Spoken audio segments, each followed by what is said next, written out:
Bien le bonjour les amis, on se retrouve aujourd'hui pour la guidance générale pour le mois de mai, pour les énergies du mois de mai. Pour cette guidance, aujourd'hui, je vous ai sorti l'oracle Magic Soul, je vous ai aussi pris une carte de la Good Quantic Box et une carte de motivation qu'on ira voir tout à la fin. Je rappelle évidemment toujours que les guidances générales, ça peut ne pas forcément parler à tout le monde, si ça résonne pas pour vous, c'est simplement que le message n'est pas pour vous aujourd'hui. Si par contre ce message résonne pour vous, n'hésitez pas à mettre un like à la vidéo et à vous abonner à la chaîne. On va donc de ce pas voir ce que les cartes ont à nous dire aujourd'hui.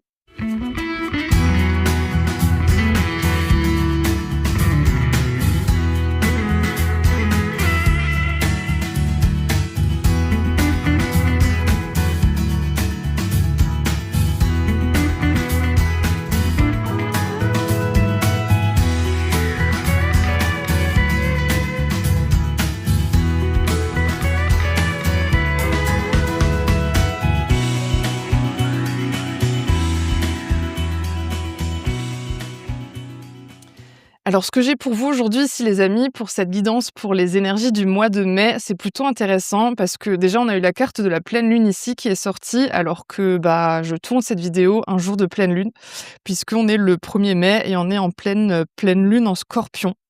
Et en fait, le message qu'on voit ici à travers ces différentes cartes, c'est qu'on vous invite à vous reconnecter à vous, à revenir à vous, puisque peut-être qu'en ce moment, vous attendez des messages, vous essayez d'y voir plus clair dans votre vie, peut-être que vous avez envie de changer des choses, peut-être même que vous êtes un petit peu perdu et que vous aimeriez comprendre la direction dans laquelle vous devez aller, l'orientation que vous devez prendre dans votre vie et les choix que vous devez faire. Ce qu'on vous invite ici déjà dans cette première partie, et on le voit ici aussi ensuite, c'est que on vous invite vraiment pour que justement vous puissiez accueillir, canaliser ces messages et comprendre ce que vous devez faire dans votre vie, la direction dans laquelle vous devez aller.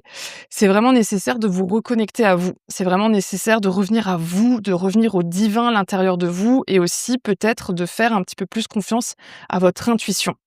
On vous invite ici par la carte de la rune de la romance à évidemment faire vos choix et prendre vos décisions avec le cœur et non pas avec la tête.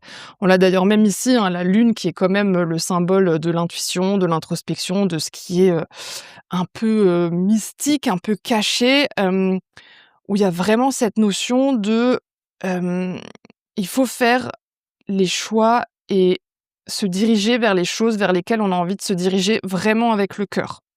On a ensuite ici tout à la fin quand même le pouvoir de la lumière et qui nous invite à briller, à s'épanouir.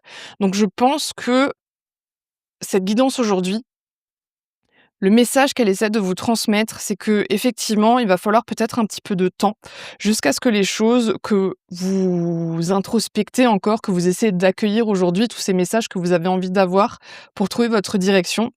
C'est tout ça, ça va venir, mais ça va peut-être prendre un petit peu de temps. Mais le temps que ça va vous prendre, c'est le temps de comprendre que les choix que vous devez faire sont effectivement des choix de cœur. Et une fois que les choix que vous aurez faits dans votre vie seront les choix que vous ferez avec votre cœur, c'est là que la lumière sera mise sur les décisions, que la lumière sera mise tout simplement sur vous et sur votre réussite peut-être, et sur tout ce que vous avez envie d'accomplir ou de voir se réaliser dans votre vie. On va commencer ici par prendre ensuite la carte de la motivation qui nous dit: aujourd'hui, je commence à mettre en place une routine saine. Peut-être aussi que c'est ce que ça va vous demander ici dans cette notion de temps, de mettre des choses en place une fois que vous serez revenu à vous, que vous aurez accueilli les messages. Qu'est-ce que vous avez ensuite besoin de mettre en place pour justement que les choses se mettent en lumière? Et ce que ça nous dit aussi ici, c'est que chaque opportunité que vous pensez perdue ou gâchée par un tiers ne l'est jamais en réalité. La jalousie et la méchanceté ne vous feront rien perdre. Tant que vous gardez votre cœur pur et honnête, vous resterez toujours sur le bon chemin. C'est encore un rappel ici de vraiment faire les choses avec le cœur et que lorsqu'on fait les choses avec le cœur, peu importe ce qui se passe tout autour de nous, en général, ça ne peut pas nous atteindre puisque au bout se trouve toujours la lumière. Voilà donc pour les énergies de ce mois de mai. J'espère que ça saura vous aider, que ça vous aura peut-être aidé un tout petit peu à savoir sur quoi vous devez mettre votre attention pendant ce mois de mai. Évidemment, si vous découvrez cette vidéo, que vous découvrez cette chaîne, n'hésitez pas à vous abonner, à mettre peut-être un petit like, un petit pouce sur la vidéo et à me dire en commentaire ce que vous en avez pensé. Puisqu'évidemment, en plus, c'est la première vidéo que je fais dans cet esprit-là. N'hésitez pas aussi à me dire si vous êtes habitué aux guidances YouTube, ce que vous pouvez me conseiller pour que ce soit plus agréable pour vous pour les prochaines vidéos. En attendant, je vous dis à très bientôt et je vous souhaite encore une très belle journée.